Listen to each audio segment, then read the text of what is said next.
মা ছোট্ট একটা শব্দ, কিন্তু এর ওজন বুঝতে অনেক সময় লাগে। কখনো একটা জীবন, কখনো একটা শূন্যতা। আমি রিয়া। আমার বয়স তখন মাত্র 7 বছর। মা হঠাৎ করে আমাকে ছেড়ে চলে গেলেন না ফেরার দেশে। ডাক্তার বলেছিল ক্যান্সার হয়েছে। তখন আমি কিছুই বুঝতাম না ক্যান্সার কি। শুধু জানতাম মা সকালে উঠে আমার চুল বেঁধে দিত, দুপুরে আমার খাবার মুখে তুলে দিত, আর রাতে ঘুম না আসলে গল্প বলতো। মায়ের না থাকাটা প্রথমে বোঝা যায় না। ধীরে ধীরে যখন রাতে ঘুম ভাঙে, মা পাশে নেই, তখন বুঝি মা মরে যাওয়া মানে কোনো শব্দ না করে পুরো ঘরটাকে নিঃশব্দ করে দেওয়া। 6 মাসের মাথায় বাবা আবার নতুন বিয়ে করলেন। সৎমা শব্দটা ঠিক তখন থেকেই শিখি। আর তখন থেকেই আমি শিখি কে আপন কে পর। নতুন মা এসেই যেন বুঝিয়ে দিলেন আমি তার নই।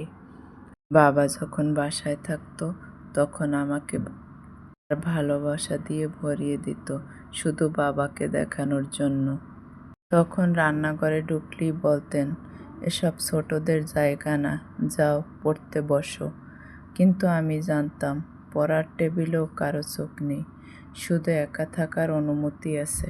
বাবা বাসায় থাকলে বাবাকে দেখানোর জন্য অনেক কিছুই করতেন তিনি, কিন্তু আমি শুধু জানতাম সে শুধু আমার বাবাকে দেখানোর জন্যই এসব করছে। ঈদের দিন আমি কখনো নতুন জামা আগে পেতাম না। আমি দেখতাম আমার সৎ মায়ের নিজের মেয়েরা সবার আগে জামা কাপড় পায়, আর আমার জামা থাকতো এক কোনায় পড়ে, ঠিক যেন বাড়তি কোনো বোঝা, বাড়তি কোনো দায়িত্ব, বাড়তি কোনো মানুষ। তবু আমি সৎমাকে মা বলে ডাকতাম, শুধু একটাই আশায় একদিন হয়তো তার মন গলবে। দেখতে দেখতে 10 বছর কেটে গেল। সেই আশাটা আর কোনো দিন ফিরল না। বাবার একটু ভালোবাসা আর নিজের একটু চেষ্টা ছিল বলেই আমি একটু লেখাপড়া করেছি।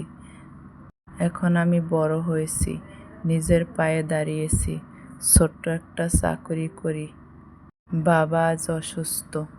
আমার সৎমা আমাকে কখনো ফোন দিত না। হঠাৎ একদিন ফোন করে বললেন, তোর বাবা খুব অসুস্থ, তোর বাবার ওষুধ শেষ, টাকা পাঠাবি। আমি টাকা পাঠালাম। পরপর কয়েকবার টাকা পাঠালাম। বাবার কিন্তু টাকা পয়সা কম ছিল না, তো তারপর আমার কাছে টাকা চাইতো। যাই হোক আমি দিতাম।